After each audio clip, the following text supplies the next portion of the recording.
Second slate of agency hearings for the FY 2027 budget process for Carroll County. We'll begin with the Pledge of Allegiance and a moment of silent reflection. Pledge allegiance to the flag of the United States of America and to the republic for which it stands, one nation, under God, indivisible, with liberty and justice for all.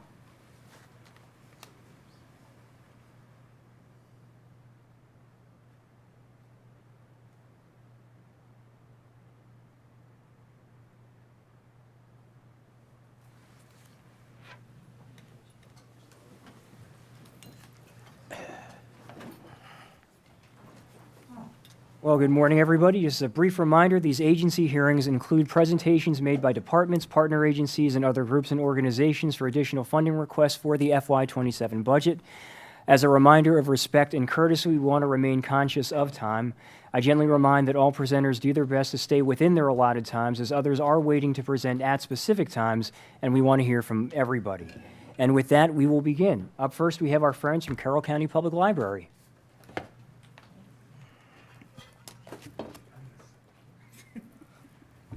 Good morning. Good morning to Morning. both of you, to all of you. I believe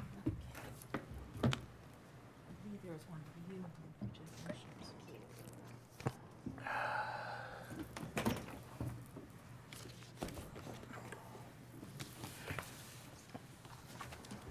It's cold.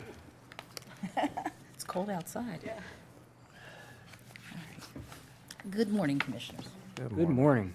Yes, we do. Maybe, yeah, probably minimize we are first. And slideshow. Thank you.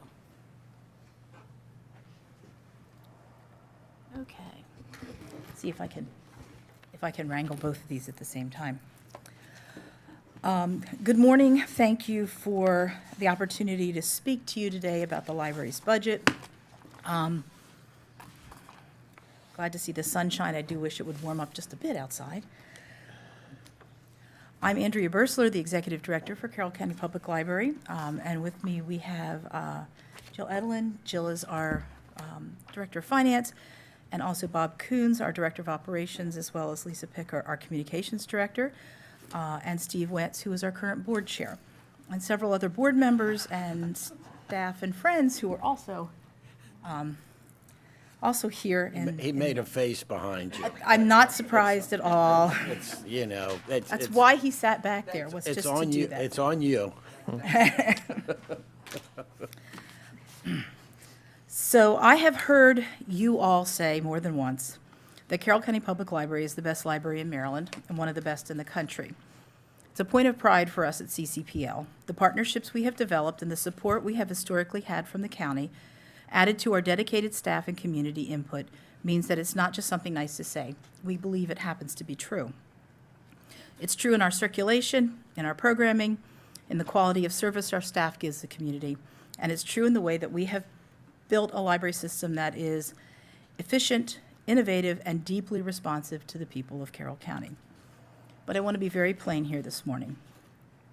If the library is funded at the 4% increase currently in the proposed budget, we will not be able to sustain the level of service that has earned us this reputation. If funding goes below 4%, the consequences will become even more serious. This is not a request. We are not making a request for more simply because more would be nice. We are not requesting expansion of a building for the sake of expansion. The request we are making this morning will protect a high-performing public service, to address a documented capital need, and will give us the staffing capacity to meet the demand that already exists. So let's begin with the library's operating budget. The library is requesting a 9.5 funding increase. This request is driven by three things: the impact of lower funding growth over the last several years, including 2 years of flat funding, combined with an increase in operating expenses, and the need for us to provide a 5% across-the-board wage increase for our staff. At the county's proposed 4% increase, we will be forced to make choices that will be visible to the public. And I want to be very clear about what those choices are. We are talking about cuts to our collection, to our award-winning programs, or to our staff. Under a 4% increase, CCPL will be forced to pit investment in our staff against maintaining the collection and the public demands on or reducing programming the community continues to demand. So what does this look like? For our collection, the materials, which is the materials we loan, both physical and digital, we currently have the highest circulation per capita in Maryland. This is a distinction we have held for over 20 years. If we cut materials, we are not discussing a small trimming around the edges for materials. We are looking at a reduction that weakens one of the most heavily used and most successful parts of our library service. For programming and staff, we provide the third highest number of birth to 5 children's programs in Maryland. We do that with 7 branches, compared to systems with 18, 20, or 22 locations. This is not accidental. This is the result of an efficient system and an extraordinary staff of educators, highly trained professionals, with a vision for libraries that is responsive in addressing community needs, and a workplace culture that rewards creativity, innovation, and excellence. We are able to do more than many larger systems because we run lean, we work smart, and we listen carefully to what our community wants. We are able to do more than many larger systems also because of our staff, because we hire, train, and retain some of the best library staff in the state. So let's talk about real numbers. A 4% increase in funding, plus maintaining our commitment to providing a meaningful 5% increase for our staff, would mean we need to reduce funding for our materials, the second biggest budget next to staff in our budget, the second biggest line item. A 5% increase taken from materials would result in a cut of our budget for materials by 28%. That's over 1/4 of the total funding we use to provide books, audio materials, electronic resources, movies, and music. Oh, thank you. A 4% increase and a commitment to maintaining our spending on materials means that we will give our staff a 0.5% wage increase, 1/2 of 1%. That is not retention strategy. And replacing talented staff is far more costly than investing in people who have already made this system great. So when we talk about operating requests, we are talking about whether or not the county wants to maintain a top-performing library system. As I said, this is not a request for more simply because more would be nice. It's not a request for expansion's sake. This is a request to protect a high-performing public service. If the county can invest with that, can provide a 9.5 investment, we would be protecting one of the strongest systems in the state, the highest circulation per capita, the third most birth to 5 children programs in the state, a library staff that has a hallmark for creativity, passion, and innovation, a system that listens to the community and adapts to real local demand. The county is getting those services that other systems just don't have. We are the only system in Maryland with a makerspace and teaching kitchen of Exploration Commons. 5 years into that project, and still no one else has been able to duplicate it. And we still have wait lists for almost every program that we run out of that. The demand is there. Those kitchen and makerspace programs fill up within seconds. CCPL delivers outreach on a level that matters deeply to this community as well. This is one of our least seen and most demand services is our outreach. On a 5-week rotation, we serve over 175 home cares, preschools, senior centers, adult communities, and after-school centers across Carroll County. This is a library service that reaches people where they are: young children, older adults, caregivers, early learning providers, and residents who may not be able to come to us easily. CCPL provides programs like author events, Battle of the Books, summer reading. It involves thousands of individuals across this county. These are not side projects. These are core public services. And all of these things are on the line if the operating budget does not keep pace. Now, move on to the Eldersburg project. Our second request is for the county to add the Eldersburg building project to the capital budget. The Eldersburg branch is over 40 years old. It is too small, it is outdated, and its design makes it ineffective and inefficient to operate. Because of poor lines of sight and an older layout, it requires more staff attention simply to function. An outdated HVAC means book covers curl in the summer, the building is muggy, it's cold in the winter, and the whole system requires constant repairs and maintenance. A larger, better designed branch with an efficient HVAC, improved layout, and better visibility would allow us to serve more people in a larger space while operating at the same staffing level. This is not about wanting a nicer building. It's not even a question of whether or not Eldersburg deserves a better branch someday. The issue is that the current branch is already limiting service in our highest demanded space. The new branch will allow us to correct inefficiencies and provide a facility that meets community needs. This is not a speculative request. You all received copies of this. The library completed a feasibility study a year and a half ago, funded through a grant which we secured. The study documents the space need, the input from the Eldersburg residents and people in the county about what they want from this branch, and a comparison to peer libraries in Maryland and across the state. We have done our homework. We know the need. We know what the community is asking for, and now we need a facility that will allow us to provide it. People in Eldersburg want what most modern libraries can provide: community meeting space, flexible event space, welcoming children's areas, and a room for the library to function as a true community hub. Right now, the building limits all of that. So the capital request we are making is about efficiency, functionality, and long-term service to one of this county's key communities. Third, we are asking for a staffing request. Our third request is for 3 new positions, salary and benefits. 2 of these positions will go directly to Exploration Commons. That need is straightforward. Demand outpaces capacity there. If you have ever tried to get into one of those classes, you are better off trying to buy Taylor Swift concert tickets. Kitchen classes fill within seconds. Makerspace programs fill within minutes. The public demand is proven. When I speak with the people in the community, the one single thing I hear most is, "We love the library, but we can never get into a program at Exploration Commons." These positions are not about building something that people may or may not use. They are about staffing something the public is already demanding, something they are asking for faster than we can provide it. The third position will be for operational support departments, where the workload has grown significantly. Support staff may not always be the most visible part of library service, but like the framing supports in a building, they are part of what keeps the entire system functioning well. If the public sees a well-run library, reporting is accurate, communications are timely, operations are well coordinated, it happens because there is staff capacity behind the scenes. These are not positions we are asking for convenience, they are capacity.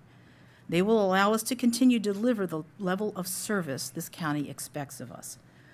So in closing, I want to go back to where I began. You have all said, and I've heard it from each of you, Carroll County Public Library is the best library in the state, one of the best in the country. We agree. Our numbers support it, our public response supports it, our reputation supports it, and most importantly, the community's daily use of this library support it. But that level of service cannot be sustained by reputation alone. If the county funds the library at 4%, it will not preserve the system as it is. It will force visible reductions in materials, programming, or staff, or all 3. This request is not a wish list. It is a response to a real situation, and it is a necessary strategy. Excuse me. So today we are asking for 3 specific actions from the county. Fund a 9.5% operating increase, add the Eldersburg project into the capital budget, and approve those 3 new positions.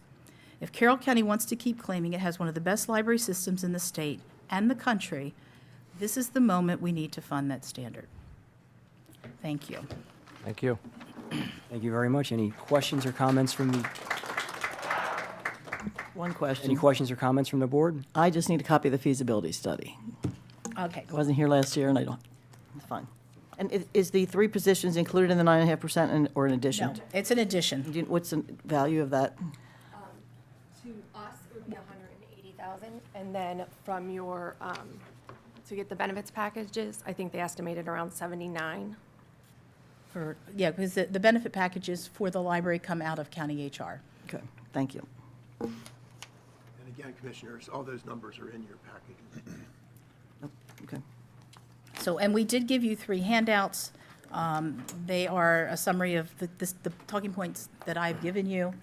And then a quick summary of what the two budgets look like, the 4.5% and the 9.5%.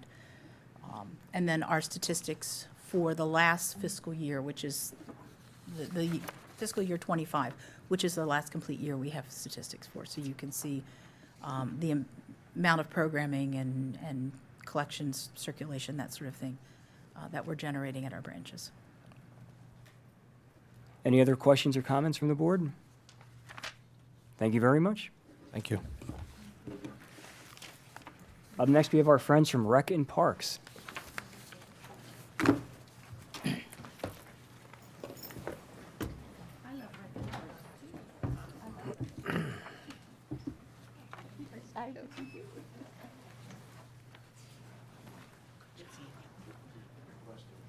Yeah, of course.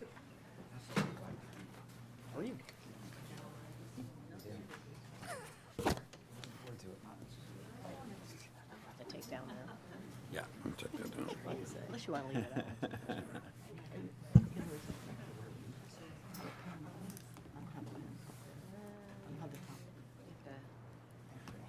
See you. Absolutely. It's in the folder, actually. Yeah, well, yeah, the folder she gave us, yeah, it's all in. Well, Bob, good all yours morning. whenever you're ready. Good morning. Good morning, Commissioners. Morning. Bob Exum, Director of Recreation and Parks. We're here before you this morning to go over 3 requests for next year's FY27 budget. With me are staff today. Introduce Lisa Carroll, who's our Division Manager for Parks, and then Recreation. Morning. Oops, excuse Not the me. park side, Sorry, recreation yeah. side's I okay. got parks in mind here. So, and then Dawn Harry, who's our park manager for Hoshua Bear Branch. And Lisa will kick it off with her requests. Good morning, Commissioners. Thank you for having us today. I'm here before you to ask for 2 specific items that will help with the operating procedures. I'll start off first with the Carroll County Sports Complex. We are requesting a one-time cost of $36,000 for a RTV out at the complex, and the RTV would help with the daily operations of the sports complex. Currently, they have one small, isn't it S10 pickup. S10 size truck out there, and the other vehicle that they have that they utilize to maneuver around the complex, which has 5 softball fields and 2 multi-purpose fields, so there's 7 fields out there at that complex, is the mower that they use for mowing and lining or not lining, but dragging fields. So this vehicle, RTV vehicle, would be essential in the operations of the complex. It would help them with the prepping of the fields on the weekends. Currently, the one mower can be utilized to either drag the fields or move equipment. If we had this second vehicle, it would allow for multiple staff to be out getting the fields ready. This is highly important on the weekends when we've had rain and they're trying to get the sump pump and get the water off the fields to get it playable and ready. So the RTV is essential for moving equipment, drying agent, getting the sump pump out to the locations quickly and effectively. Also, on a daily basis, it's windy up there. I don't know if you guys have been up there when the winds picked up, but we have high winds up there, so trash gets blown and strewed throughout the park, and they can't really take the mower or the truck to around the property to pick up this trash. So the ATV would help with that daily operations. It would help quickly address any parking issues that they have going on the weekends when the complex is at full capacity with sports. So we have youth out there in the multi-purpose fields. We have football out there, flag football for the youth. That's very popular on Sundays. And then the complex with the adult sports. So when the complex is full, parking is an issue, and this would allow staff to get to places to address parking issues, get people to move if they need to move, if somebody's blocked in.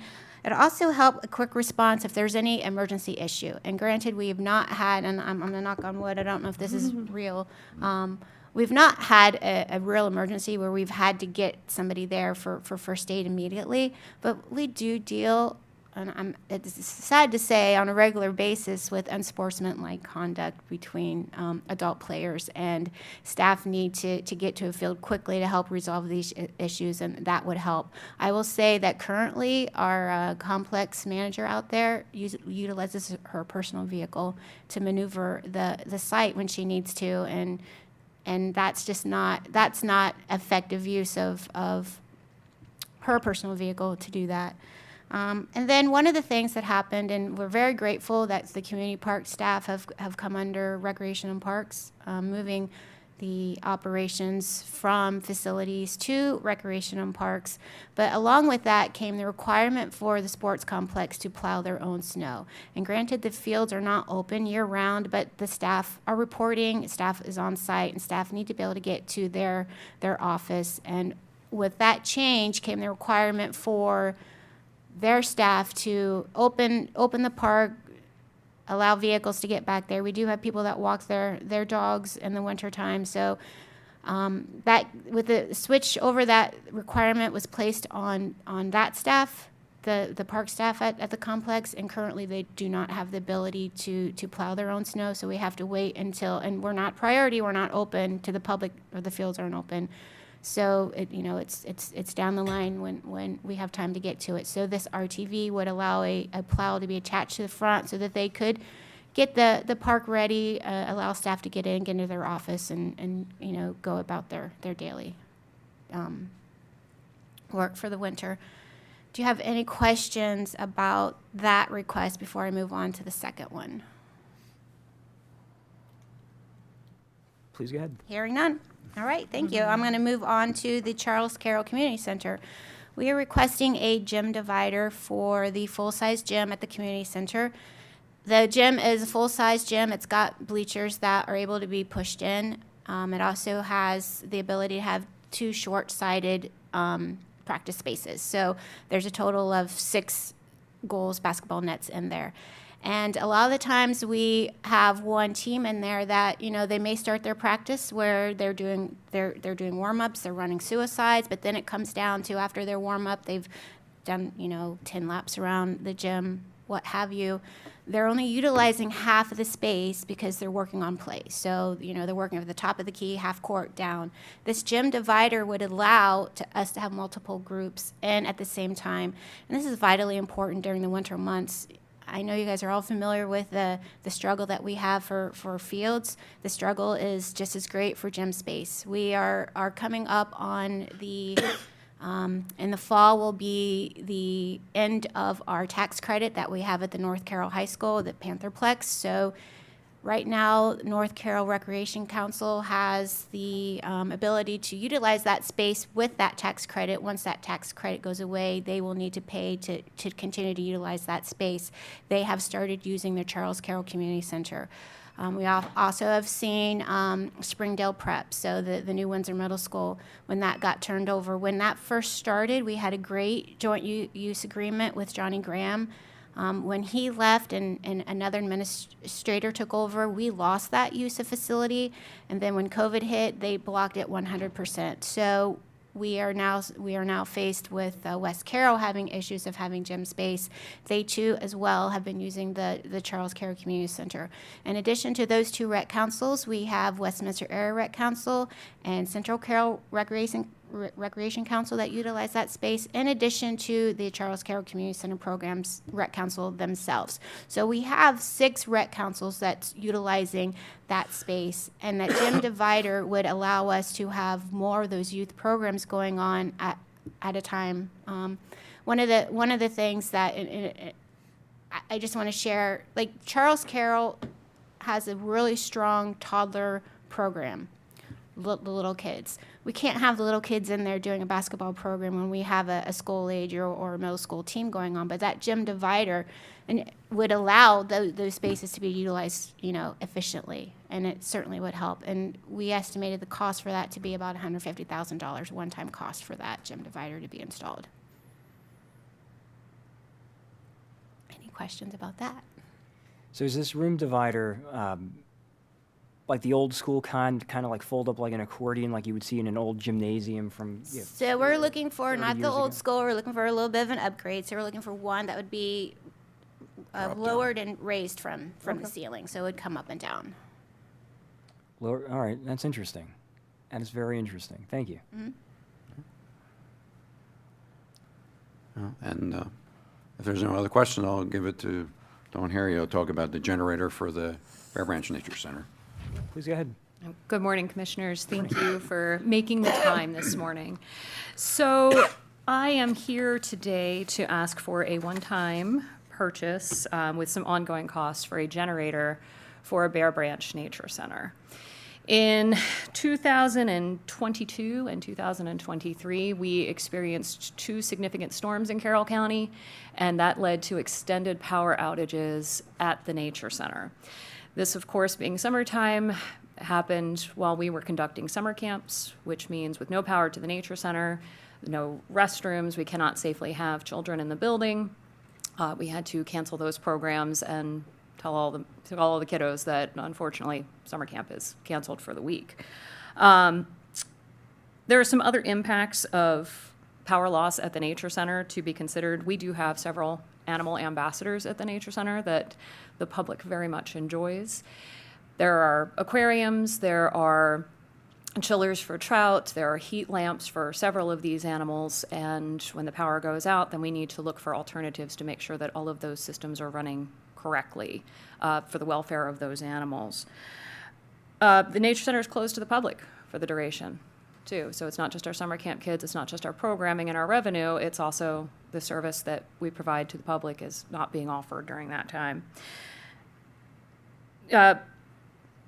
So the facilities department was very kind to send me over some statistics and like the actual times that the Nature Center has been without power. In the 2022 event, it was 4 days due to a tree on the power lines. And then in 2023, August 7th, 8th, and 9th, between all of those, it's about 5 days where they were without power.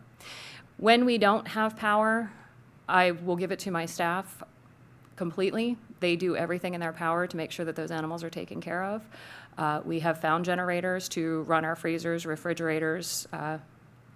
Bearded dragons and snakes go home with staff and end up, living in living rooms until they can come back safely.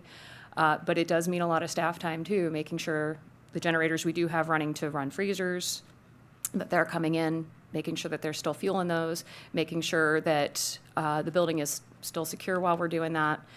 And my biggest concern is that if the power goes off in the middle of the night, if we did a transfer switch, if we did something that needed to a staff member in order to make sure that it's running properly, it could be several hours before that building has power again.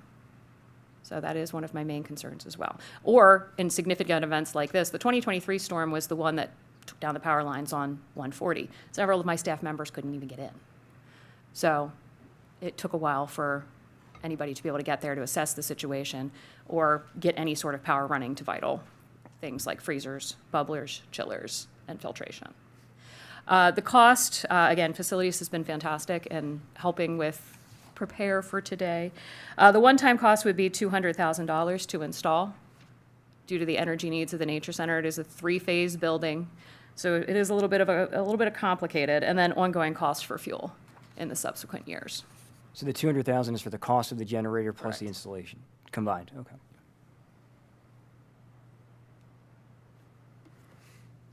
Any questions or comments from the board? Is this for everything? Are you done? Are you finished? Yes. All right, and I want to thank Bob for coming out last night to our Area Rec Council meeting. I've been sort of talking about this for about a decade or more, probably 3 decades, about field space and just opportunities for our kids. And I think we have a county-wide problem of shortage of fields, which is a good problem to have, but it's also a condition of fields. And you agreed, and hopefully we got consensus of the board to do an inventory of all the space of all the rec councils and really clearly know what is usable. Because I noticed a couple of years ago, I asked for an inventory of fields, and a lot of the fields weren't even usable at all. I mean, they're not regulation size. I mean, 3 of our elementary schools in our area don't even have an area regulation size to play on. So we're counting space that doesn't even really, is not really usable. Or some of our fields are in such bad shape over at Hodges Road because landfill keeps sinking in, and it's not safe to play. So we've got to, number one, have an inventory of what we have and is safely usable for the whole county. What is the number of folks, students and adults that are using the facilities and the population that we're serving? So there's some distribution of need. And then have a short, medium, and long-term need list. What repairs need to happen to make these fields playable and safe and usable, and have grass on them. Some of them are so overused that they're just mud, and they're dirt, and they're not safe. So we just have to have an idea, I think, the board, of what the needs are so that we can figure out, what can we put in operating to maintain the fields. I think the number of folks available to help make these fields usable and workable and bringing in their own resources has been, I think it's not even reasonable anymore. The amount of work that needs to be done on some of these properties. I just know in our area we haven't acquired fields in decades, any new space, and we've grown tremendously. We're turning kids away, and we're renting space in another county for our travel teams to play. So countywide, I know it's an issue. I'm sure it's an issue everywhere else. Just wanted to I think you've done some of that, getting that inventory, an accurate inventory of what is actually usable. And I think you actually walked out and saw the fields, some of these fields, so you could see what we're talking about. A picture's worth 1,000 words, so you can, this list here, this needs to come off the list, this needs to come off the list. And also our high school fields are limited, and they look like they're available, but when they're overused, our high school fields become overused. And so the schools want to share with us, but when they're used 7 days a week, and they become a mess, so they don't necessarily want us using their fields either. So I just would like to have some type of an idea of what the maintenance needs are. That's short term. That's like getting this stuff really usable safely. And medium term, what could we do with could we add some space to current facilities? And then long term, do we need to acquire or find property somewhere else to actually add things on? So that we would go down and have a plan of some sort. So if we could get something like that for this budget cycle, maybe we could beef up some of these things to get these fields playable. It's embarrassing when I look at some of these fields. My kids don't play anymore. I'm grandma. I go to my grandkids. They're all their games, and they have beautiful, beautiful facilities where they all live. And ours are just, some of them aren't even safe to play on. So I appreciate you coming out, appreciate your staff, and I know there are lots of needs, but we need to know what they are. So for countywide. And, some of it is ours, and even if there's other space, I know down where we are, we have some space available, but it's attached to a private entity, that if it went away tomorrow, we would be out, we wouldn't be able to have football, we wouldn't be able to have a big part of our programs, because that space has been leased. We maintain it. The rec council pays to maintain it, tens of thousands of dollars every year. So we've got to also be aware of that as well. If something like that goes away, we lose our space. So that we have agreement to have that kind of inventory looked at, so we have some ideas to make some decisions on what our needs are. Well, my suggestion would be we can talk about it during the work session. These are specifically about agency hearings. I'm coming with additional requests for us. So What I'm asking you to do is come with a reality of what we need. I mean, it doesn't mean we're going to do it, but at least we know what the needs are. Right now, you just sat and gave me 3 things. It doesn't address any of those issues. But we just need to know what's really going on the fields, literally, or what the indoor space is a little more complicated because it's a little more expensive. We can also talk about that as well. But I think the field space and just the usability and the functionality and just the reality of, we have adequate public facilities for lots of things, but not necessarily for rec and parks, and we just grow and not add the space for our kids. And we're turning kids away, and I think that's a shame. Yeah. Thank you. any other questions or comments from the board? All right, thank you all very much. Thank you. Thank you. Up next, we have our friends from the Circuit Court. We're moving moving a little bit quickly, but we have gotten in contact with everybody to come earlier. Okay. Is somebody else here that we can bump up? Not yet? We don't have anybody right now, Okay. but everybody is coming earlier. Thank you, Ted.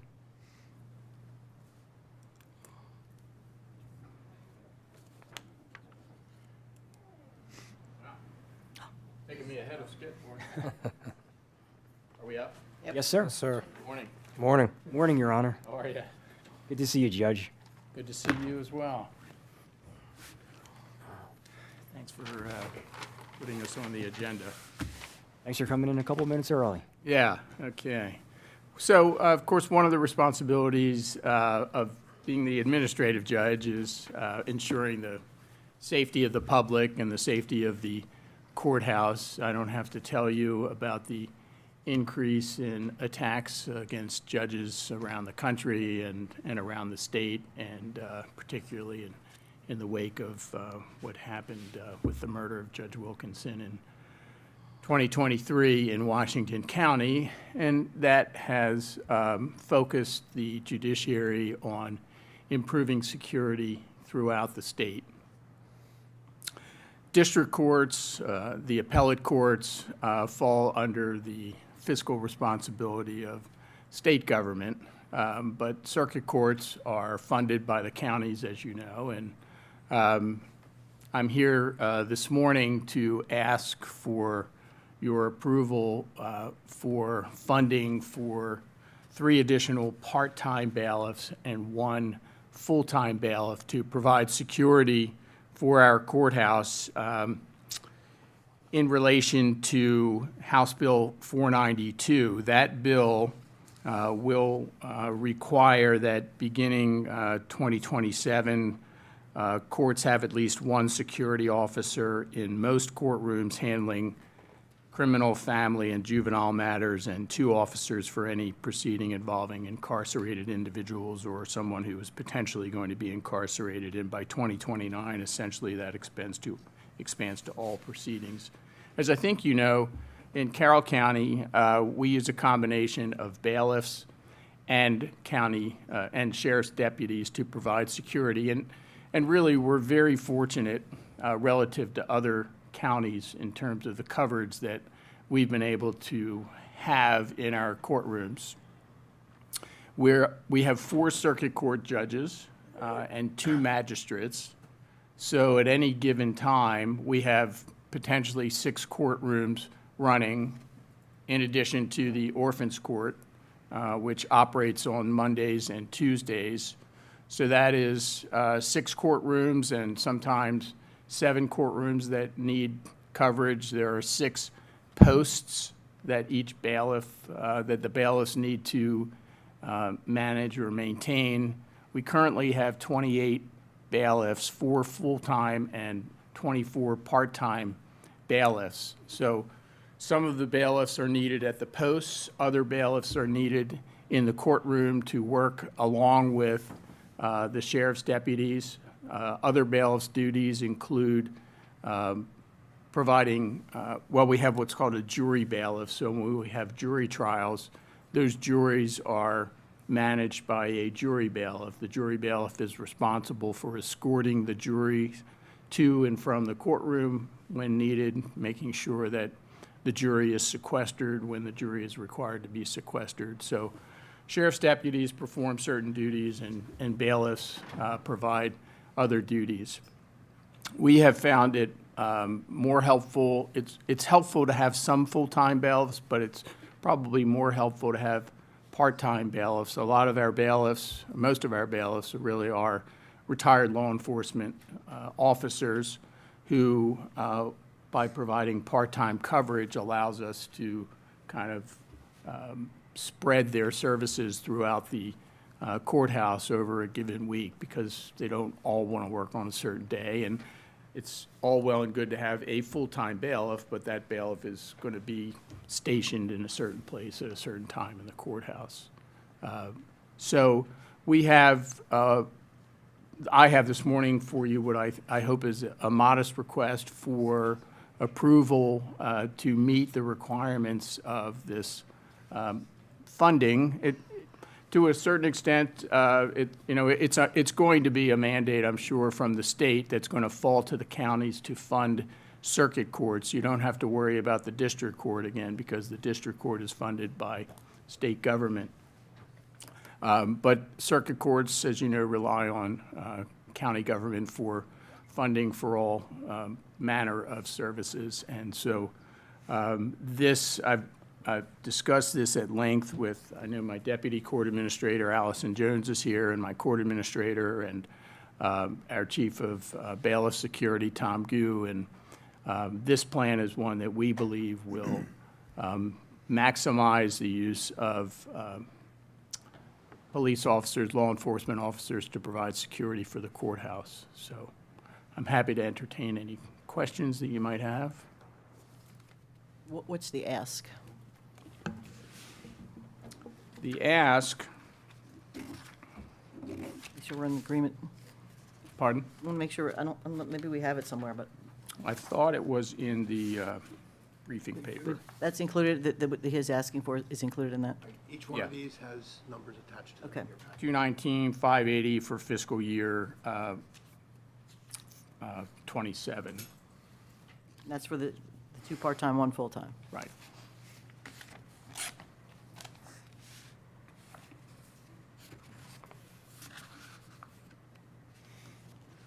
Any other questions or comments from the board? No. Anything for us, Judge? Anything additional?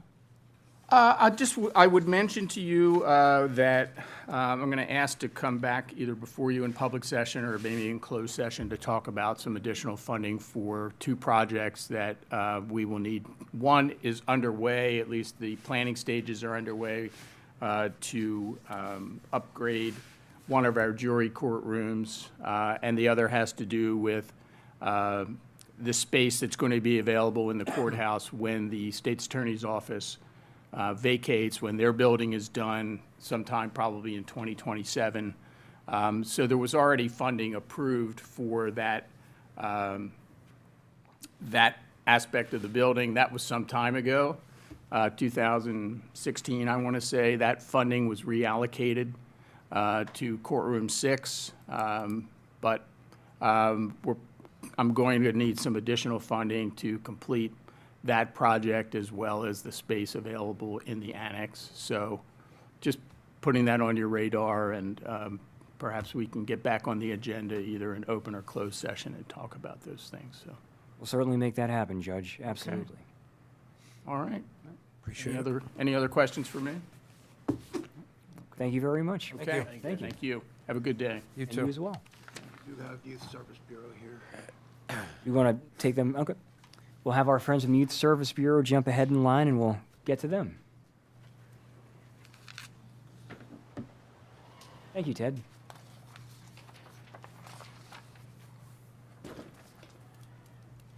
Good morning. Good morning. Morning, everyone. Morning. Morning. The slides for you. See the PowerPoint? The little What was that? icon? Go to the PowerPoint icon.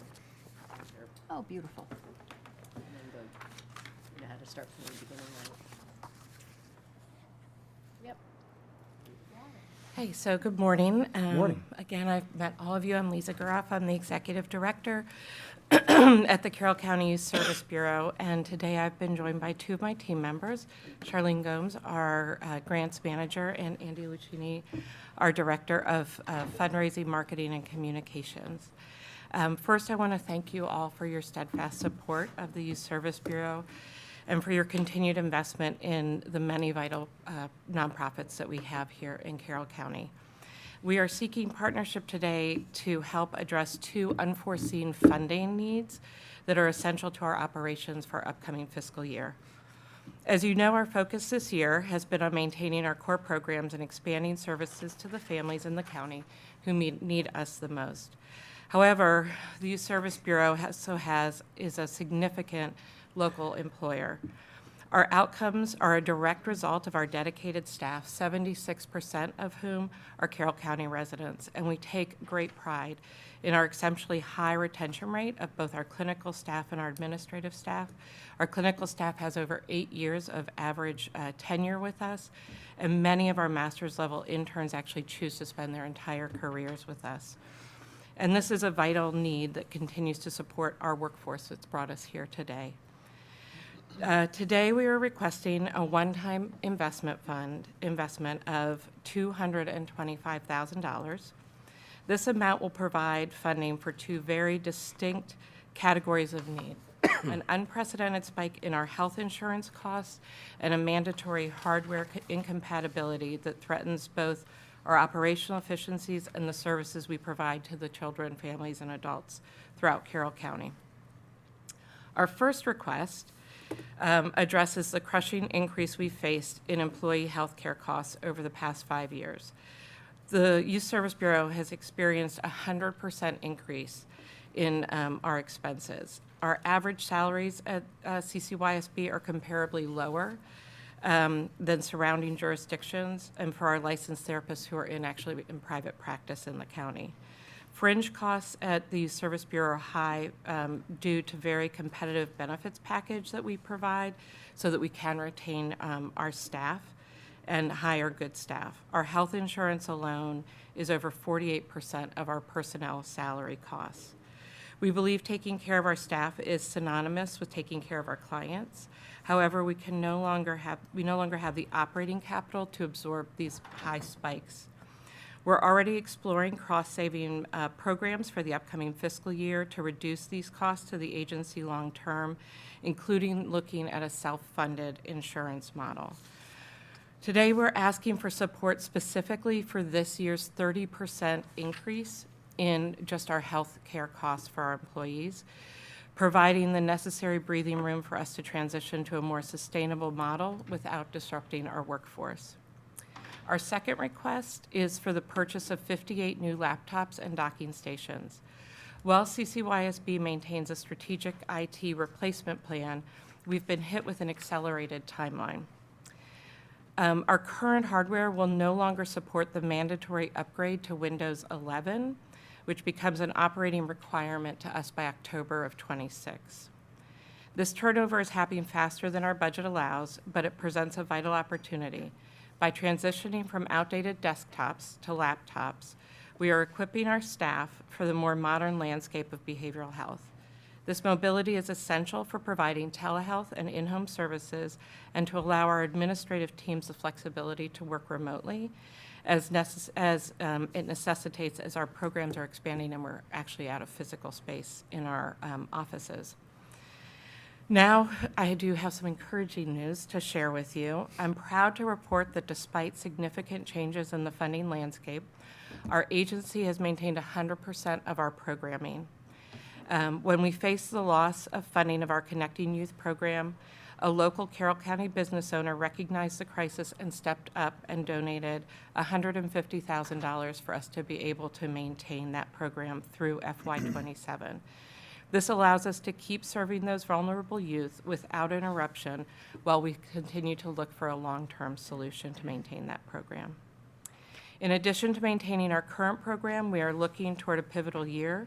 We're currently awaiting the decision from the state on our application for the Maryland Consortium of Coordinated Community Supports to implement the Family Connect, which stands for Coordinated Outreach and Navigation of Needs-Driven Engagement, Care, and Treatment.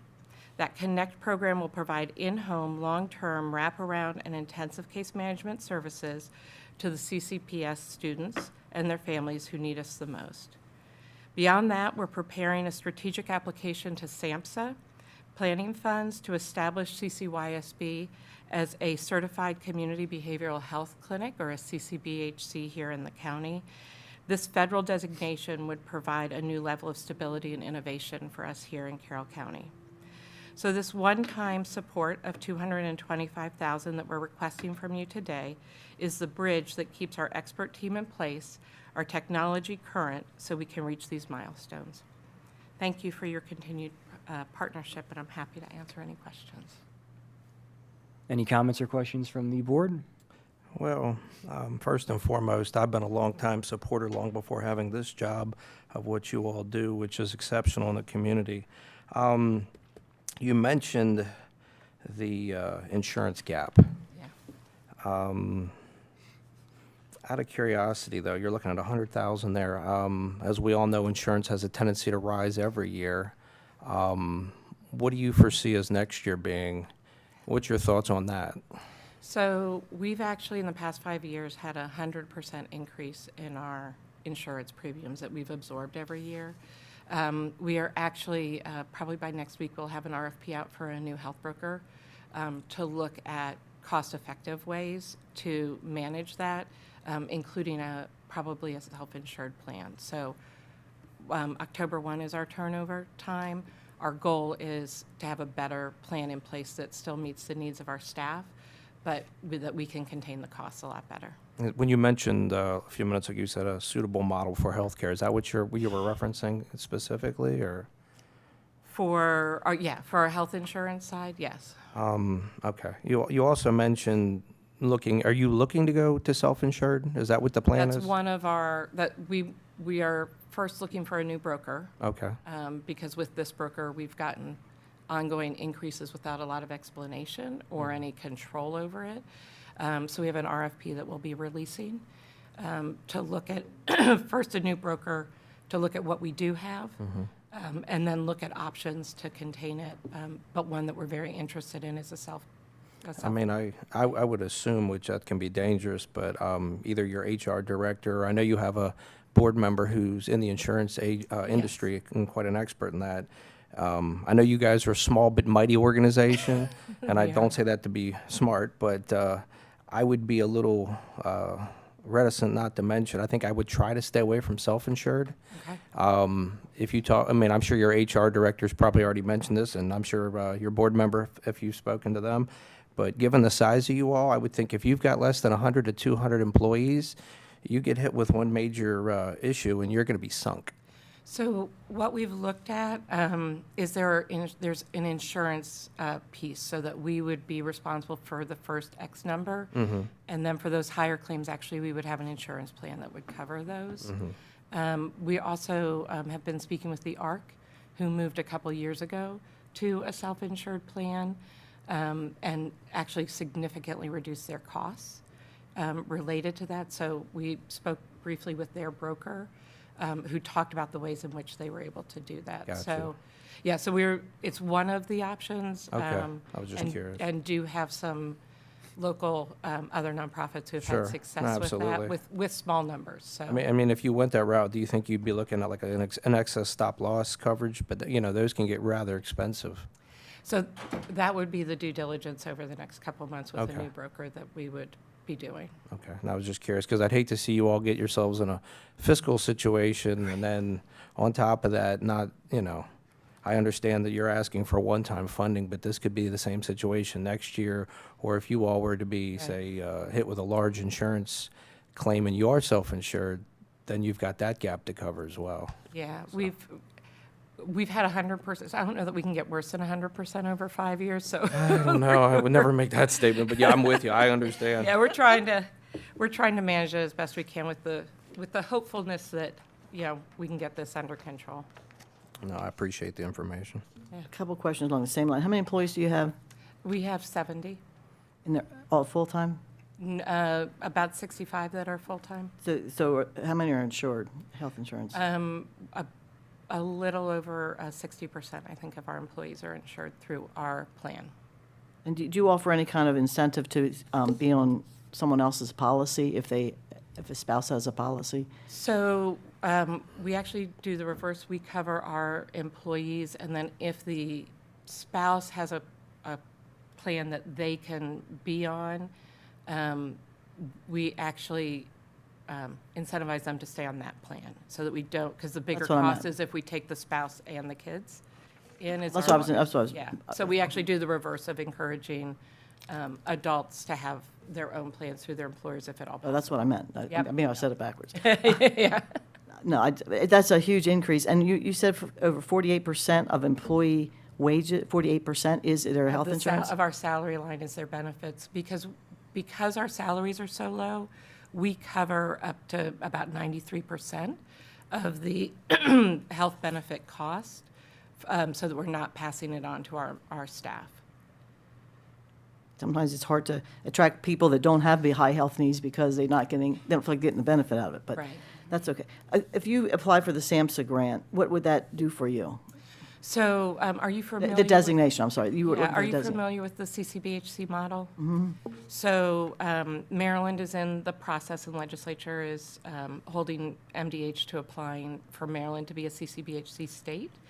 So we would be applying this year for a 4-year planning grant that would get us up to, we could apply for up to $1 million every year for 4 years to build the infrastructure to be able to qualify for the CCBHC designation when Maryland moves to that right now it's targeted to FY '29. So we're not in that now. We can't. The state is not in that. State is in the planning demonstration space. As you know, being a delegate, MDH has been very hesitant to move to that model. I didn't realize that. Yeah, so we're still in the planning.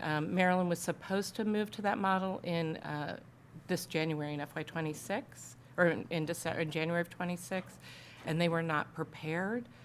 So they asked for a delay till either 28 or 29 with their projections right now for Maryland to move to the system in FY '29. So would that make all the youth service bureaus in the state be part of SAMHSA, or do you have to do some SAMHSA? No, each agency is going to have to apply on their own. And so as the Youth Service Bureau here with the services we offer, I believe we're one service away from qualifying for the Maryland design.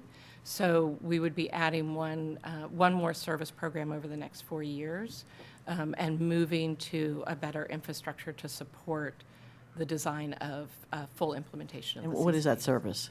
It's psychiatric rehab services. It's what? Psychiatric rehab services. So it's, this would be covering the clinic, and then our active mobile teams. All of those would be covered under the CCBHC prospective payment model. Yeah, that's a tough one, because psychiatric services are hard to get and they're very expensive. Right. So that would allow you to apply each year for a $1 million grant. Would that be for capital, or would? So it would be a mix. So the SAMHSA grants are a 4-year grant. Each year, you would need basically to identify a project that you were advancing in your agency to get to Maryland's expectations of a full CCBHC. So 1 year, we would target those funds to starting the psychiatric rehab program, get that up and running. And then, yes, a lot of the infrastructure that we would need to be able to manage the prospective payment model, to add care coordination, and expand whatever other services we needed to provide the full continuum. Okay. I know have you guys ever done SAMHSA grants before? I know they're available to lots of the organizations. I didn't know you weren't part of that. So we have not applied, I don't think, for a specific. At least not in my time, and I've been there about 3 years now. I think that at one point in the past, we had a SAMHSA grant, but I couldn't tell you what for, and it was well Yeah. before. Maybe it's the health department that I'm thinking of that applies for those We things. might, we might be a sub-grant, a sub-recipient within the health department, but I don't know of anything recently that we've been a direct recipient. So this would be applying to be a direct recipient so that we could ensure that Carroll County gets those CCBHC programming for our residents. Okay, thank you. Absolutely. Any other questions or comments from the board? Thank you all very much. Thank you. Thank you. So your next two are in the room, you know. So up next, we'll hear from our chief and DFEMS.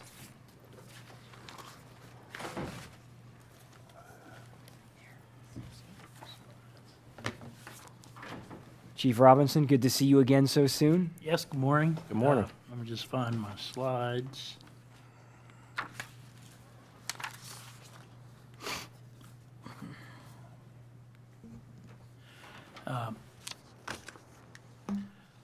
So good morning, and appreciate the opportunity to come before you this morning. And we just have one item in the FY27 budget, and that's for a request for the construction of a shower.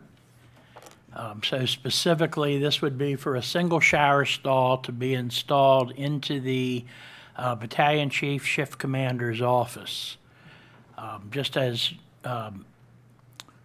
background information, the Battalion Chief Shift Commanders are a 24/7 operation. We have one per shift. They work 24 hours on, then they're off for 72 hours. So that's currently 4 positions. The position is currently housed, as you can see here in the slide, at the Public Safety Training Center Apparatus Building. They have a combination office dormitory space in that building. And that's their office and administration area from which they manage countywide operations. So the first question might be is why they're not at a fire station, is we've put them there because of their responsibility countywide. We didn't want to put them into a volunteer station because they need to have an area that is both secure and an area of confidentiality because of the magnitude of what they do, including internal affairs investigations. The current office dormitory area does have a lavatory. That lavatory just consists of a sink and a toilet. So currently there's no shower facilities. They go off-site, which could be at any fire stations. Typically they would go down the hill to the Public Safety Training Center. This is the current facility they have with just the toilet and the sink. Their current concern is after a significant fire or EMS incident, they can become potentially contaminated with both bloodborne pathogens because they do get involved in direct patient care, as well as cancer-causing carcinogens. So the reality is not having a shower facility is more than an inconvenience. It's really a health and safety standard, and currently their options are limited. So the proposal involves the current space, and if you look at the first picture, it notes that there is already plumbing in place. This is the wall behind their current facility. The middle picture shows that there are some utilities in that area that would have to be moved. This is a pre-engineered Type 2, which is a steel frame building, so none of these walls are typically load-bearing walls. So there would be significant movement of the utilities, and one of the options. The other option is the outside wall would be an expansion of the current space. So option 1 would be moving all of the utilities that you see there. Option 2 would be actually to build an addition onto the current pre-engineered building. Based on the estimates that were done by the construction division within Public Works, there's $43,000 one-time costs, $231,000 ongoing costs, for a total project cost of $274,000, which seems like a significant amount of money for a single shower stall. But that's based on their estimates, and they have the expertise. So we're recommending that this be restored to the budget because for the unforeseeable present and future, the shift commander will stay at this location. So this is going to be a long-term location for them, and we're simply looking for the hygienic and certainly the health and safety purposes for them to have this enhancement to their facilities. So, Chief, I see that there's $43,000 in one-time costs, as you noted, and then $231,000 in ongoing costs. So what do the ongoing costs consist of that make them so significant? That's a mistake. That's a mistake. It's flipped. So is that one time? It's, the first number is design, the second number is construction. Yeah, that's right. That makes sense. Okay, so 43,000 is design, the 231 is construction. Yeah. Okay. Okay. Well, that took care of my question. Thank you. They were going to use a lot of water. Chief, you mentioned that one was adding on and one was doing it in the building. Yes, So is this, which one is for this? This is for the expansion of the building? yes. It's option 2, so what's option 1? Option 1 is if you see that space noted in the picture, there is IT equipment and there is plumbing, and you'll see that there's a gas regulator there, so that would require some extensive movement of the current utilities. And they looked at that both ways. So it's more expensive to do it, the option 1? Yes. So there's no room in the current bathroom to put, No, there's no room in the current bathroom. As you see there, there's just enough space. There's a toilet, and what you don't see in the picture, there's a simple lavatory sink. So under option 1, you would take out one of those walls and extend that space. But to do that, you would have to move all of those utilities.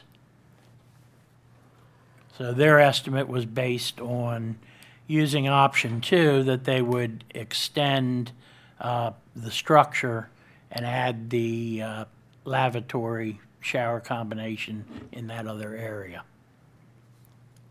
just looks a lot of money for one little shower. And Yes, I agree. there's no way to put it, I mean, I'm thinking of a cruise ship and the little showers that they have in there, and the bathroom's like half the size of this picture. There's no way they can put it in that current bathroom.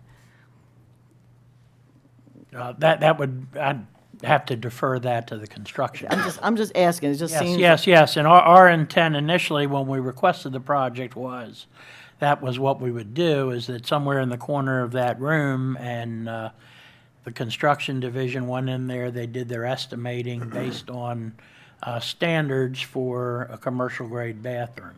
Why do we need a commercial grade bathroom? Well, it could be residential grade, but that's what they looked at. No, I'm just, Yes. I don't know if it's going to be used every day as much even as a residential would be used. Yes. The project sounds good, it just seems like the cost is exceptionally high for what the use would Yes, be. yes. If there's And I don't know if that was based on multiple bids or not. That was the figure they gave me for the budget submission. So it could be that the actual cost could be considerably lower. But this money right here is to expand, obviously, if you expand the building, it's going to take more. If you put it Yes. inside the current bathroom, you wouldn't have to expand the building. I guess, I like the project, I just think there should be an easier way to do this for the limited amount of time it's going to be used. Yes. Because there's a lot of other needs that you have as well. Yeah, obviously. Thank you. Just so the board knows, we have had estimates from building construction. We are still talking with them, trying to understand this project, which is one reason it's not in, is because we don't feel like we're there. Thank you, Ted. Any other comments or questions from the board? Chief, thank you very much. Okay, thank you. Thank you. Up next, we'll hear from our friends at Carroll Volunteer Emergency Services Association. Pull up Visa's presentation for him, thanks. Probably easier for you to do. Sit up here.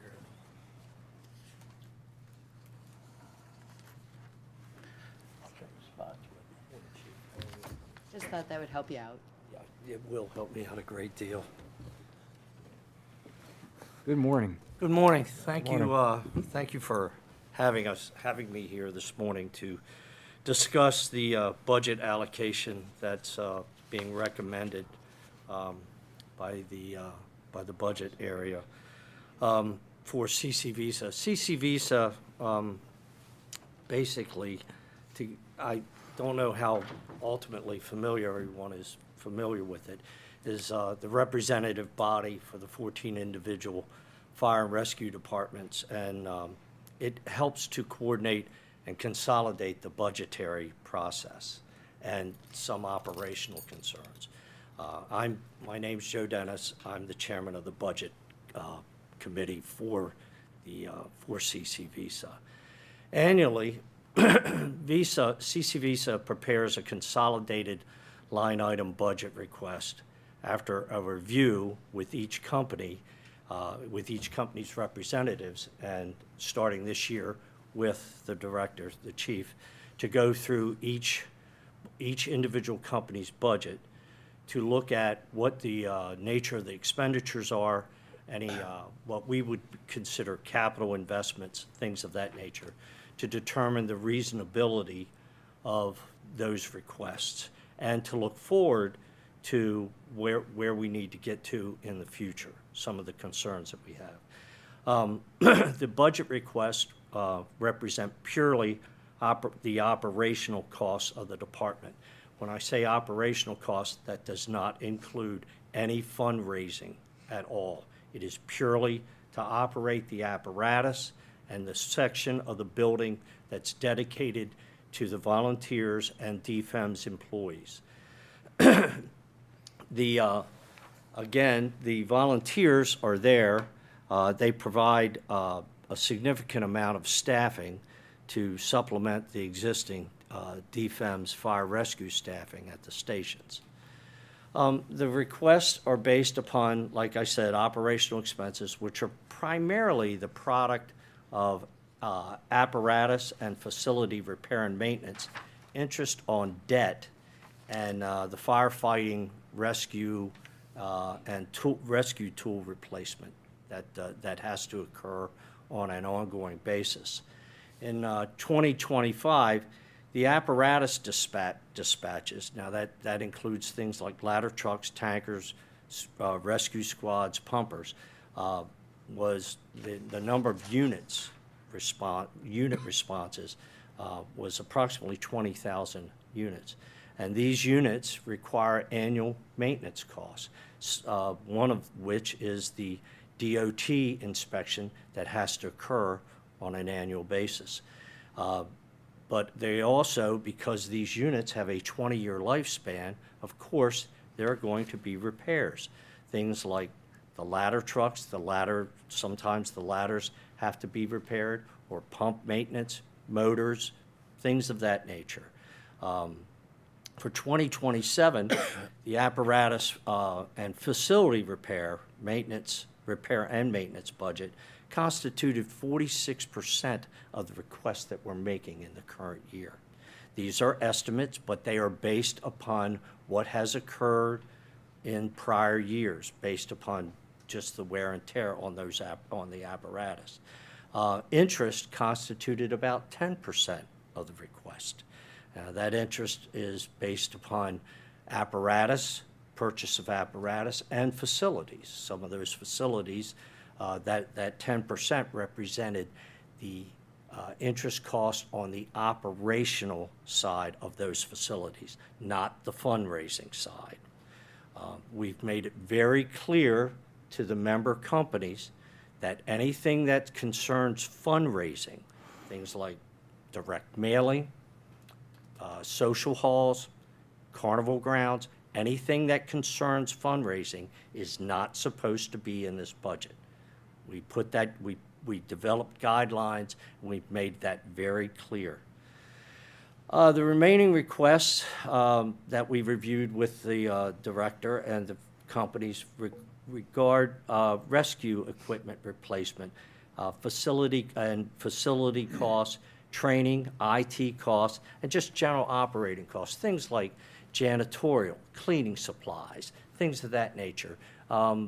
Sometimes the furniture that gets used in the office by the DFEM's employees, there's been accelerated wear and tear on that furniture because these facilities were not envisioned when they were constructed, many of them were not envisioned for 24/7, 365 usage. When we talk about operational equipment, things like hose, nozzles, rescue tools, many of which have to be maintained and inspected every year. We run tests on the hose every year. Ladders have to be tested every year.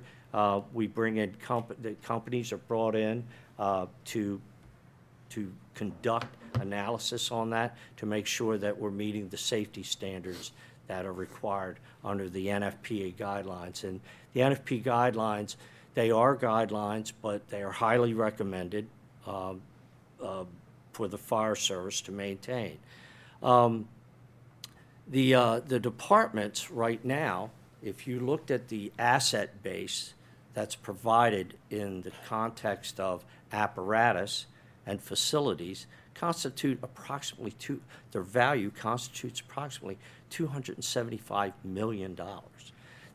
Those assets are available not only for the volunteers, but for the DFAM's employees to basically use to staff, habitate, and apply on fire rescue situations. They supplement the EMS side. The associated cost of apparatus, tools, and facilities since COVID, depending upon the type of cost, have accelerated at 8 to 14% annually. Over the past years, the county budget has provided only a 3% increase in that budget allocation to the departments. And honestly, this has resulted in the departments incurring an increasing financial burden because of that inherent spread between whatever the inflation rate is on that item and the 3% that's provided. The deficit in funding has also been caused by or irritated by the increased call volume and consistent use of the facilities and apparatus due to the recent integration. This has resulted in accelerated deterioration in the facilities and the apparatus due to the daily usage that's in place now, the 24/7, 365 usage. The current operational proposed plan by the county that I was provided provides the 14 stations with approximately the 14 stations and a small supplement for the CC Visa overhead of $5 million. It's a 3% increase over the prior year. What we are requesting for the CC Visa member companies is the increase of that budget allocation to $5.7 million. It's an increase of $700,000 over the recommended amount. This increase is to absorb the funding deficits over the past year allocations. Just to add some color, what's the driving needs for this? Look at the apparatus fleet. The cost of the apparatus fleet over the last 10 years, engines used to cost, back in 2012, approximately $450,000. They now cost $1.3 million. That is a basic engine, and it takes anywhere from 32 to 42 months to get that piece of apparatus on the floor. Ladder trucks, as an example, Sykesville bought one back in 2017. That ladder truck is a basic ladder truck that suits the needs of our area.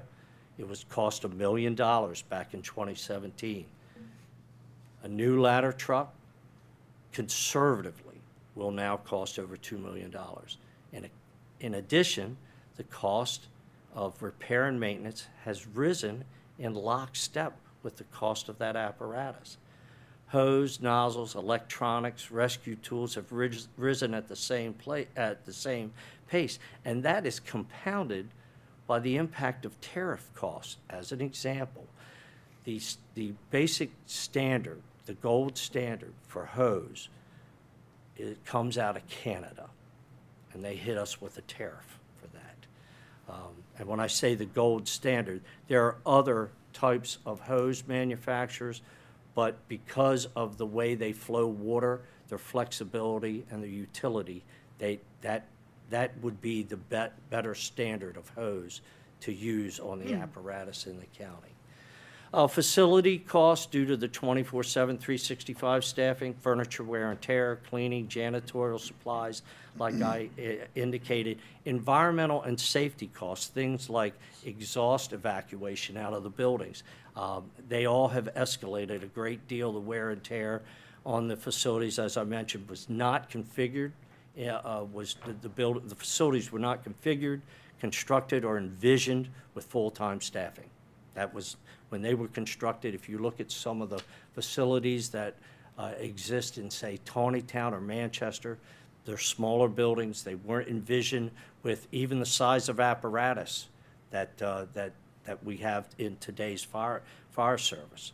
The interest cost for debt and apparatus and facilities, that's also risen dramatically. One of the problems that all the volunteer companies have run into is there's no funding left in the MSFA, the Maryland State Firemen's Association. They've basically run out of funds. They've got about $4 million to lend, as I mentioned.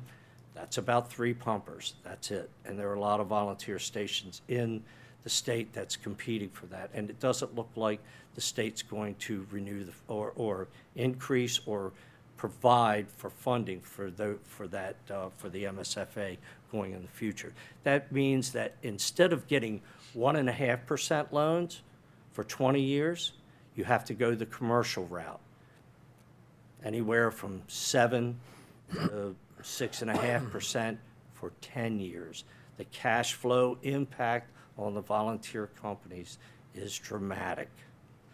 It is also further irritated that because of the funding deficit, when you have things like you depend upon carnivals that get rained out, that cash flow is basically abbreviated, and you don't catch up on that.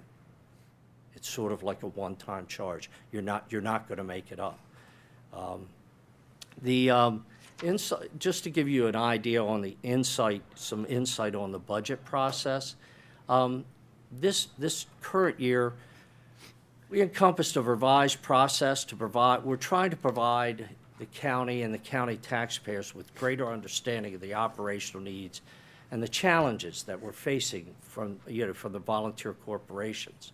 The current year, we took major steps to provide documented budget guidelines. What I mean by that is we went through each line item classifications. We told them what you could put in there, what you couldn't put in there. Basically, we're trying to formalize the process and crystallize that going forward. We continue to make revisions and instructions on the development of the respective budgets. After each company submitted their initial budget, each department, as I mentioned, met with the director and CCVSA representatives. We reviewed each budget. And based on those discussions, conceptual structure was developed to consolidate certain categories and redirect the expenses to alternative areas of the county department for efficiency's sake. One of those was IT. Some of the companies requested laptop computers. We determined that it would be better for that to be shifted to the county for efficiency's sake, so that all the platforms are the same, the security is the same. You don't have 14 different companies operating 14 different basic systems on their laptops, or they don't have 14 different types of laptops out there. Trying to standardize things as we move forward. We also looked at cost-sharing framework between the departments and DFEMS to determine conceptually what's in line with the MOU. As an example, things that we could determine, or that basically we looked at that said things that were directly impacted by having the 24/7, 365 staffing there. We determined that 100% of that should remain the responsibility of the county. Other things, sort of the maintenance of the facility that the individual corporations owned, that should be a 60-40 split, basically where the volunteer corporations assume 60% of that. The reason behind that was they own the buildings. They own the buildings. If we get to the point where the county starts to assuming 100% of everything, doesn't that run the risk of constructive ownership? We don't want, and you don't want to give up that sense of independence that the volunteer companies have provided through close to 100 years here with their volunteer service. Lastly, the interest cost on the budget was we modified this year. Used to be there was a cap, an artificial cap of about $50,000 per company based upon their debt service. That's been in place for over 10 years. Interest cost, and as I mentioned before, the cost of apparatus and buildings have risen over time. We thought it was prudent to raise that cap raise the cap to $100,000 annually to reflect the increased cost of debt service. And that's embedded in this budget. There are currently, I believe there are only 5 companies that have debt service, and only one of those companies has debt service that costs them over $100,000 each year. Most of them, it's about $50,000. So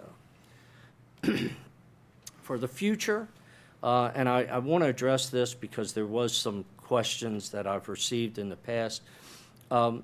This 5.7, we believe the request would be able to keep pace in the future with the escalation in costs and as we move forward with inflation. CC Visa, we will continue to provide increased guidance to ensure the enhanced accountability and reporting to the county regarding the expenditures of the allocated funding. Basically, we want to make sure that the county understands exactly what they're spending their money for. We want to make sure that if that money is not spent, that there's a facility to reconcile that back to the county, or if it exceeds that the county is made aware of that, and that we can address that as needed.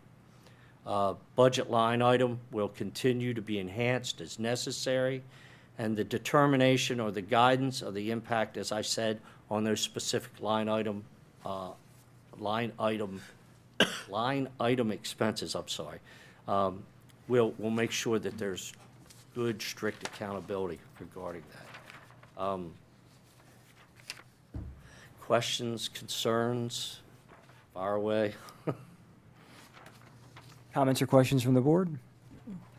Joe, Chief, thank you. You guys have spent a lot of time trying to refine our process as we move into the final stages of our implementation of our paid EMS and fire. And the accountability is important as well, to make sure that, as you said, a large portion of what they're asking for every year is stuff you can't necessarily look forward and see what it is. You can't predict it, which is your maintenance. And we also just don't want to give money for maintenance if it's not used.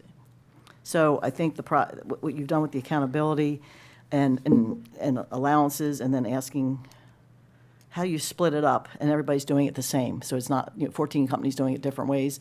It's a huge, giant step over what we've been doing in the past and through this transition. So I appreciate that. And it's more certainty for them. I think all of us went to our fire banquets this week or this weekend and realized the enormity, and just looking at the aging of the auxiliary that used to raise the money and the few that are left to do that. It's becoming very difficult to pick up that difference. So we appreciate the work that everybody's been done and the volunteers that are still there that we desperately need, and then acknowledging that they own the buildings, and they have spent many years funding those buildings and the community, supporting the volunteers. So thank you for this. And explaining exactly what the needs are, but our budget director has has suggested that possibly we could have a revolving fund that the county would have to help with the purchasing of the vehicles, and we'll have to see how that would work, because that would, I guess, go into, depending on what the interest and all is, but that would be helpful so that we would know each year that we were loaning the money, but it would be repaid back, and we would have a certain amount set in there for everybody. I'm not sure what that amount would look like what the balance would be. Do you have any idea? Going forward prospectively, in the next 5 years, I believe, volunteer companies, I would have to exclude the recent expansion from Hampstead. It would be somewhere in the $40 to $50 million range. Over a certain number of years? Over the next 5 years. Then it would be like you have to figure out the details. It would be perpetual and would inflate it with cost as apparatus increases over years. But typically the way the state, MSFA, would do it is they would say, if you have a ladder truck, we'll finance it for 20 years for 1.5% interest. It had a very robust underwriting process where certain things had to be in place, resident agents, we had to provide financials, 990s, things of that nature, so that, and they would address that based upon need, and you had to put so much down on it. It's like there was, some of the volunteer companies have accumulated some cash reserves, but for instance, if you buy a $1 million tanker, they're going to require 25 to 35% down.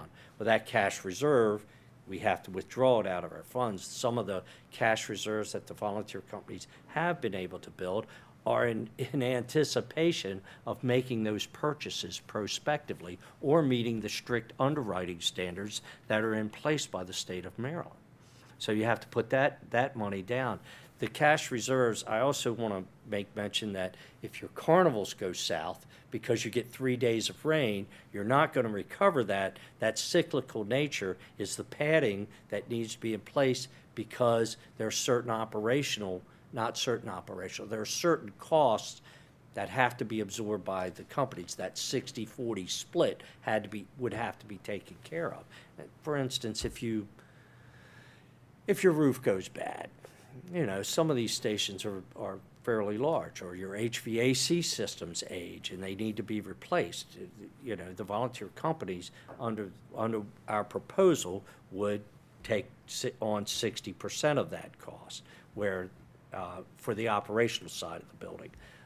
So so that, and the fact that some of the companies have significant amounts of debt. So I just wanted to address that, because I know that had been brought up last year about how much cash reserves some of these companies have. Well, they're there for a reason.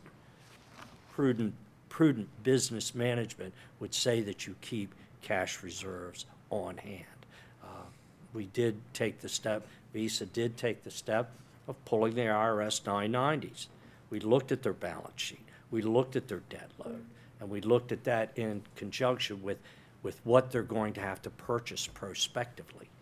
That's all consideration from a bit helping everybody to understand what the business management perspective is of running these companies.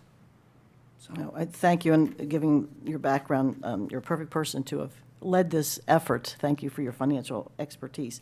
But you know, right now, we still don't own any of the buildings. We still don't own any of the fire trucks and don't want to. I don't think we want to take that over, or hope not to. But we still rely a lot on the fire piece, on the volunteers for personnel and for equipment and for the buildings that our paid fire departments are in. So I hope we can find that balance so that the volunteers can continue to provide the services and also the financial support that the county needs to exist, because this would be a huge undertaking if we did not have it. So you've done a very good job, and I appreciate both of your efforts on it. And going out and explaining it to the fire departments so they have a general understanding of we're trying to help and find a balance so everybody's treated equally. Right. Around the entire county. It's not one doing it one way and one doing another way when we're asking for resources. Well, we know that Visa, with work with the companies, we have some more work to do from a financial management perspective. And I think one of the other issues that we're trying to figure out, CCVs used to have a certain role, and now things have transpired a little bit. Now, what would be that role again? With financial role, and also just we want it to come from you guys. Not from us, because we don't want to dictate how you operate. But you guys have done a good job working together and making it more transparent. I know there was an issue about the $10,000 deductible that went up from $1,000, that now the fire departments, if they have a problem, they don't have to pay way more.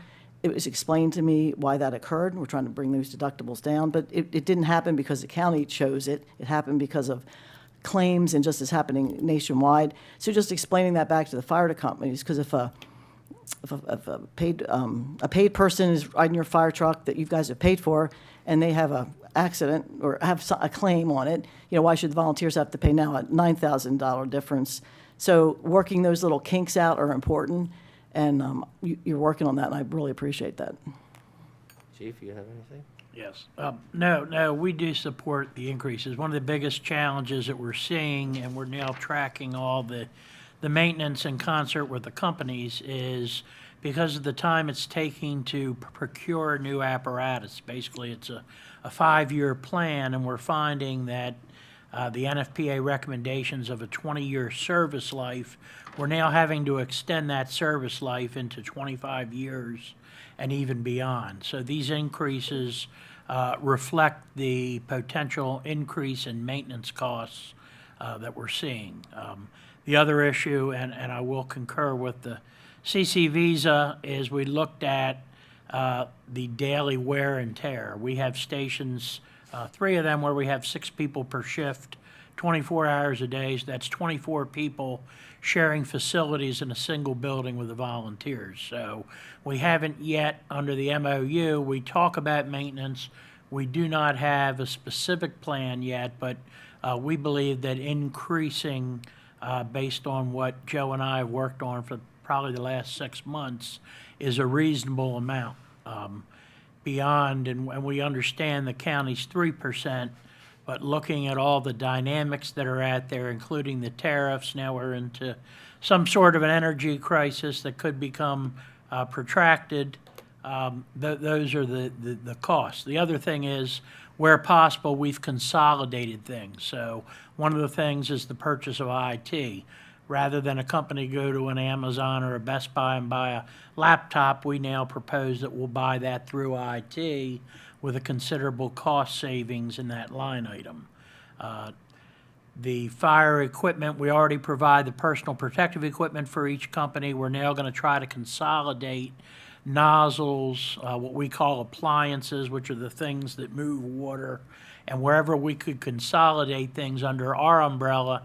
Now that we're going to have a new warehouse, we're going to have the ability to warehouse some things. The centralized procurement that we do using our procurement versus a company just pulling out a catalog and buying something, we believe we can realize considerable costs. So that is reflected in this year's budget. And when I'm looking at your budget compared to others that have come in, the percentage that's in there, this percentage that you're asking for different, is sort of a truing up. It's not really an increase. It's a truing up of what the real costs are of the paid in the facilities that you guys provide for us. It would be, from my perspective, it's a one-time true-up, and then prospectively, that once we establish that new basis at 5.7, we would look at the inflation as we move forward to adjust that moving forward. That conceptually, that's what we're trying to get to. Right, that's the point. It's not just an increase in your cost. It's both, but it's splitting up more equitably and getting to the point of. Partnership, transparency, things of that, moving forward. Thank you. Well, I want to thank you, Mr. Dennis, for your expertise and your continued volunteerism over these decades, and in particular, this issue of finance is an important one, so thank you very much, sir. Thanks. Any other questions or comments from the board? Thank you both, gentlemen. Thank you. Thank you so much for your time today. Up next, we'll have our friends from Carroll Community Media Center.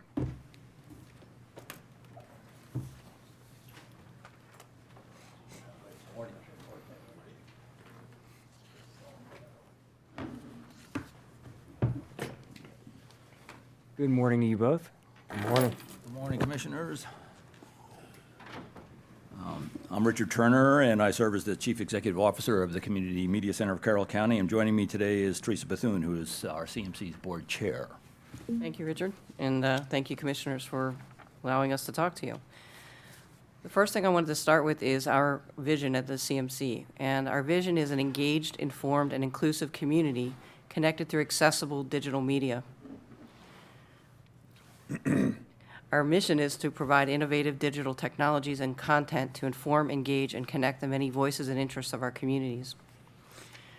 When you look at our strategic pillars, you'll see that there are 5, and probably 1 through 4 you see every day in the content that we are streaming or placing on the cable channels. But number 5 is the one that we live with every day, and that is diversify our revenue streams and achieve long-term fiscal sustainability. When I joined the board of the Community Media Center sometime in 2019, that was an urgent and important issue, and we've been working on it diligently, but it continues to be a great challenge. I'll turn it over to Richard to talk a little further. Yeah, thank you, Teresa. The demand and need for CMC services over the past years, both in terms of requests to produce as well as the interest in our viewers, has increased dramatically. CMC is now producing more content than ever before and with fewer resources per production. We've included an infographic, I think, which is in your packet that shows some of the results of our work through FY25. If we go to the next slide, the real challenge, however, has been the disruption of federal and local policy, which limits CMC's public sources of funding to cable franchise revenues. As cable subscriptions plummet due to increased video streaming options, public policy and funding has not kept up with the changes in technology. FY27 projections have this trend continuing despite the county's efforts to extend existing fiber and cable infrastructure, which is mostly focused on the final mile internet access for our residents. Franchise fees are restricted to subscription cable television revenues, and there are no current replacements on internet or streaming services. CMC's portion of those franchise fees is 40%. That's collected by the county and the municipalities. For FY27, the CMC has 2 requests above the Department of Budget and Management's recommendations for franchise fee pass-throughs for CMC's annual budget. And our first request is for one-time project funding of the production and distribution of Real Talk in Carroll County. Our first prioritized strategic pillar is to improve the quality of life within the community by increasing the degree and effectiveness of connection. And with the creation and distribution of Real Talk, we can, working with other departments, agencies, and providers, address the stigma associated with substance use disorder and enhance educational and intervention efforts. These 20 episodes that are proposed will be profiles from the diverse community of individuals, practitioners, law enforcement, defenders, prosecutors, and others committed to addressing and understanding and prevailing over substance use disorder. It wasn't until after I found out that he was using heroin intravenously that I realized. It wasn't until after I found out that he was using heroin intravenously that I realized why these shoelaces were missing. You know, it was to the point where, like, I either honestly wanted to go to jail or die. With the increase of the fentanyl and the carfentanil that's coming into the county, we are responding to more overdoses. I thought I could manage it, and I couldn't. And it got to the point where, like, I knew that, like, I didn't want to do heroin anymore, so I was just drinking my face off. And it got really, really dark. She had to want it, and she finally came to a point where she wanted it and was ready to seek the help and found the right people and places to go to get the help she needed. People are coming to the realization that addiction is a disease, and the way to treat addiction is to offer people treatment. The role of the prosecutor simultaneously has changed. We're very fortunate in this county. There's a lot of help for people. Addiction is a progressive disease, but how we respond to someone in crisis can sometimes mean the difference between life and death. Hi, I'm Tim Weber. Join me for Real Talk, a frank discussion with real people who have lived through a crisis, parents who have experienced a devastating loss, and first responders and counselors who are on the front line, helping to save lives. Hear the rest of their stories on Real Talk. Of substance use disorder, from vulnerabilities, indications of abuse, interventions, healing, and how to get help. Most importantly, they're designed to model the kinds of conversations we could have with our families, friends, and coworkers and neighbors. That was a pilot that we produced back in 2022, and so that was some of the interviews that we did then. CMC's second request is for funding of ongoing maintenance of county-created fiber facilities designed to connect locations such as town halls and other venues in our communities to the CMC. The use of this fiber is specific for the delivery of live video streams to the CMC, and from there on to designated Comcast cable channels, as well as to internet-based streaming services such as Facebook, YouTube, and CMC's website. It is not part of the operations of the CCPN. However, in some instances, those signals traverse over the same fiber infrastructure. If we go to the next slide, the CMC has utilized this infrastructure for public education and governmental video since 2016, when institutional networks required under the cable television franchise agreements were eliminated. So those fibers that were operated by Comcast were no longer to be used and need to be replaced. So this really gave us a significant advantage in terms of technology, being able to connect directly to the towns and be able to provide extensive coverage beyond what we did prior to the pandemic. Between 2016 and 2025, the CMC worked with the CCRC, the Cable Regulatory Commission, and Carroll County Technology Services for support of the PEG video fiber network, including any new connections, maintenance, and enhancements. The CMC was recently informed by both Skyline and Technology Services that CMC would need to cover those expenses, which was unexpected, and anything that was related to CMC's fiber connections. So one consideration for the recommendation is those portions might come out of cable franchise fees received by the county or as part of the ongoing expense, but this would be essentially ongoing expense that needs to be covered somehow to ensure that that fiber is maintained. So thank you for this opportunity, and I'll see if there's any questions. Any comments or questions from the board? Is this already included in the budget, in your proposed budget, either of these? It's not, that's why he's here. Okay, so you can give us amounts. Yeah, we provided an budget. We believe that it's roughly around $51,000. We don't know the exact amount. We've asked for an estimate or proposal from Skyline that's part of the maintenance aspect of it. In this past year, we were connecting the high schools for the purposes of having live coverage from the gyms and gymnasiums. And all total, including all labor and support from Skyline, it turned out to be about $50,000 this past year. So we anticipated that because of our specific request to work with the schools to be able to provide that live sports programming. But the overall fiber infrastructure still needs to be supported. So the 51,000 is an additional request for operating? It would be for the maintenance and support. It would be ongoing? Ongoing, that's correct. And the other one for the Real Talk? Yeah, the Real Talk is a one-time expenditure that we projected, I believe was roughly about, sorry, one second, let me see if I can pull that up. That was about $60,000, I'm sorry. And is there any way that could come through the opioid restitution fund? Yes. And how would that work? Well, we believe that it serves the intent and purpose of those funds, or from cannabis, for example, it could be part of the cannabis proceeds if there's an RFP put out for that, which we know that this is potentially in the works. So we're looking for some method to be able to fund that. And who manages the opioid restitution fund? Us or the health department, or both? There are two different ones. Two different. Well, it depends on what you mean. We can talk about it later, but I just want to see if there's a source that would be directly related to this, that would be more of an ongoing source. And so if we did not fund the 51,000, what would happen if you have to pay these fees? It would just come out of, The project wouldn't go forward. so the towns would not be able to continue to get the direct, Oh, I'm sorry, for the fiber. for the fiber? Yeah, fiber. So we would still be connected to the towns. The question will happen is what happens if there's an interruption? For example, some kind of failure or equipment upgrades that are necessary to enable the transport from point A to point B from the towns to us. So it just leaves it in question as to whether or not those fibers will be maintained. So this is for maintaining of those fibers? That's correct. For that extra additional? I'm just trying to figure out what would happen if it didn't occur.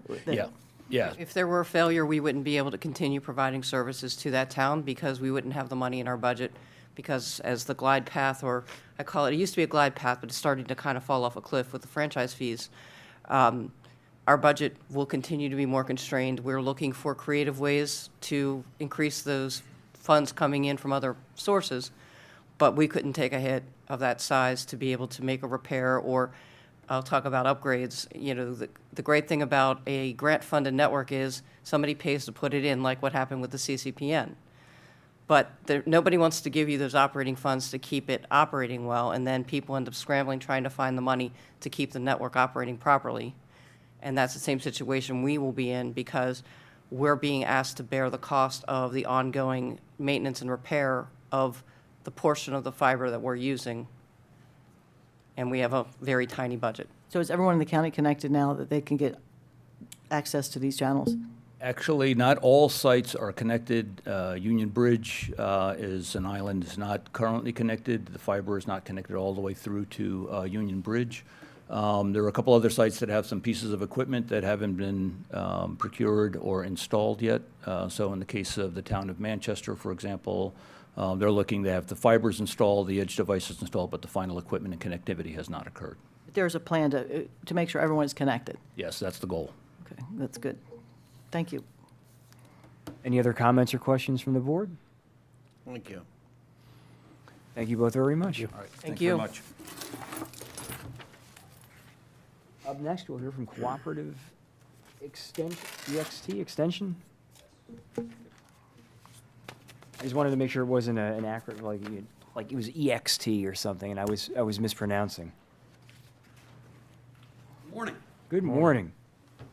Yes, we were Cooperative Extension, part of the land grant mission dating back to President Lincoln. We are now University of Maryland Extension, just a change in names. And what Extension is a three-legged stool that represents county dollars, state dollars, and federal dollars put into the University of Maryland so that we can have an extension office, an educational program located within every county and within Baltimore City. And I am the current county director. My name is Chuck Schuster. And I'm here today to appeal for the potential of having an additional agriculture educator stationed at the Westminster office. We're growing. The county still has an extremely strong ag program, and we want to address the need for small and beginning farmers. I have a very experienced educator, Brian Butler, who handles my large-scale crops, livestock, and fruit. And we want to focus on small table food producers and possibly also get into small ruminants. So it's an area that is growing across the state, and we are asking for some funds, $34,000, to co-share this with the state government, with the University of Maryland.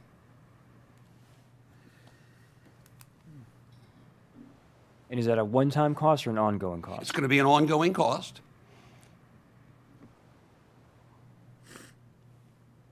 And we recognize that budgets are tight. And that would be a full-time position with benefits as well? Yes. Okay. Would be a University of Maryland employee. They would be on what we call the professional track, so they would be someone that would have a minimum of a master's degree, and they would have the ability to grow through that program, through the University of Maryland's programs. And so ours is just a portion of that? Yes. And what's the portion? About 50%. 50%. And to explain again what you see for their role to be? They're going to serve to work with people that are desirous of moving into table food production, vegetables, small fruit, and possibly small ruminants, goats, sheep, to make sure that they understand these are people, in many cases, that have never farmed before. So we're going to help them make this transition and work into being regular producers. And it takes extra time, basically step by step, how do I do things? And how do you determine the demand for this? I mean, how many of these producers do we have? And we are seeing, based upon, so State of Maryland requires nutrient management plans to be written for anyone that produces more than 2,500 gross income. And we're seeing a greater number of these smaller producers come in. They get the nutrient management plan, but they need help implementing it. And we're a little overwhelmed right now with Brian Butler can't handle all of them. So we're trying to grow this. And I've seen it in other counties. I also serve for Montgomery County, and we see the same need there. Do you have this anywhere else that's been successful? Yes. Oh, yes. We have a very successful small and beginning farmer program within inside of Maryland Extension, and we hold programs all year round with that. Do you serve any Carroll County people in that program? We are serving some of them in an online basis, and on specialty needs, we bring in an educator from out of the county, but that's getting harder and harder to do. One of the things that's not increasing is my travel budgets in other areas, and we all know what fuel's doing. No, I'm just trying to figure out what the benefit will be to the county and to the. The benefit to the county is going to be, we're going to be able to serve more of these small and beginning farmers and help them develop viable businesses. That's the bottom line. We want to help them have viable businesses that they can grow. We don't want it to be, oh, you're going to participate 1 year and then we're going to walk away. We want to have regular support for you. Thank you.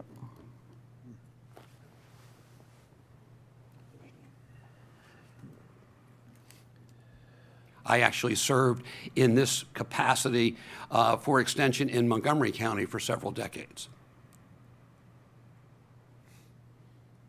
Any other questions or comments from the board? No, thank you, sir. Thank you very much. Thank you for your consideration. Have a wonderful day. You too. Thank you for your time. Commissioners, the BZA reportedly is wrapping up downstairs.